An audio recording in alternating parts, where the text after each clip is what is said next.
Dictation start होगा 10 second पश्चात।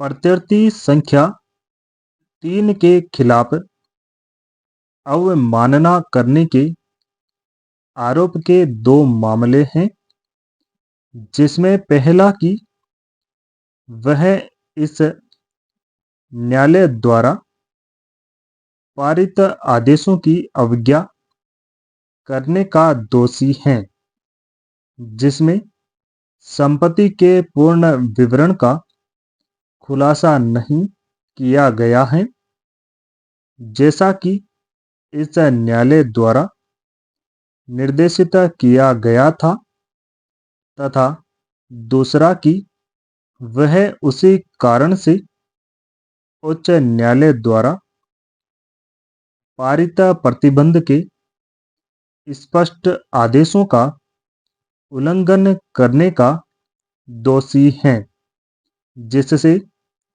वर्तमान कार्यवाहियां उत्पन्न हुई हैं। विराम पेरा।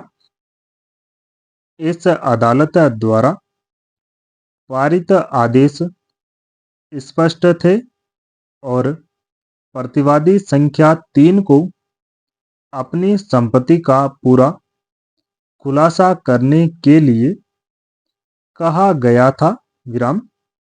इस तरह से प्रकट की जाने वाली परिसंपत्तियां प्रत्यर्थी संख्या 3 द्वारा दी गई व्यक्तिगत गारंटी द्वारा कवर की गई थी या नहीं, इससे कोई फर्क नहीं पड़ता था। विराम। उन्हें पूरा खुलासा करने के लिए कहा गया था और वे निर्देशों का पालन करने के लिए बाध्य थे। विराम। याचिकाकर्ताओं व बैंकों द्वारा किया गया दावा कि एडमंड डी बैंक में रखे गए बैंक खाते के विवरण का उत्तरदाता संख्या 3 द्वारा कभी खुलासा नहीं किया गया था, सही है। विराम। वास्तव में प्रत्यर्थी संख्या 3 द्वारा विदेशी बैंकों में किसी भी बैंक खाते का कोई विवरण नहीं दिया गया था। विराम। प्रत्यर्थी संख्या 3 द्वारा उल्लंघन को केवल उल्लंघन नहीं कहा जा सकता है। विराम। गैर प्रकटीकरण के संबंध में प्रत्यर्थी संख्या 3 द्वारा उल्लंघन अधिक स्पष्ट हो जाता है, क्योंकि यह एडमंड डी बैंक में आयोजित खाता वही है जिसका उपयोग 40 मिलियन अमेरिकी डॉलर के धन को प्रेषित करने के लिए किया गया था। विराम पेरा। उच्च न्यायालय द्वारा प्रत्यर्थी संख्या 3 सहित संबंधित उत्तरदाताओं को रोकने के लिए दिनांक 3/9/2015 और 13/11/2015 के आदेश पारित किए गए थे, और यह आदेश ऋण वसूली न्यायाधिकरण के समक्ष मूल आवेदन से उत्पन्न कार्यवाही में पारित किए गए थे। विराम।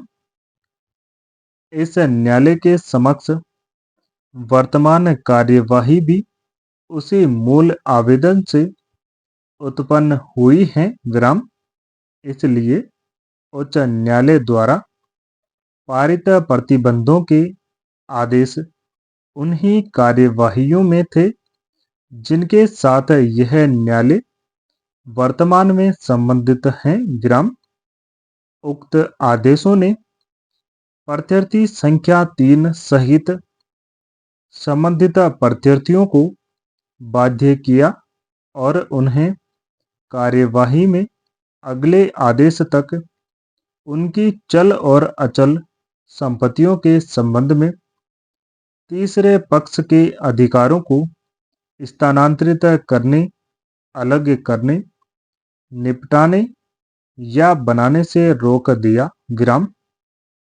आदेशों को स्पष्ट रूप से पढ़ने पर क्या संपत्ति उस तारीख को संबंधित प्रत्यर्थियों के हाथों में थी जब उच्च न्यायालय द्वारा प्रतिबंध के आदेश पारित किए गए थे, या उनके हाथों में आई थी, या बाद में उनके नियंत्रण में आई थी? ऐसी योग्यता की परवाह किए बिना सभी चल या अचल संपत्तियों को प्रतिबंध के आदेशों द्वारा नियंत्रित किया गया था। पूर्ण विराम।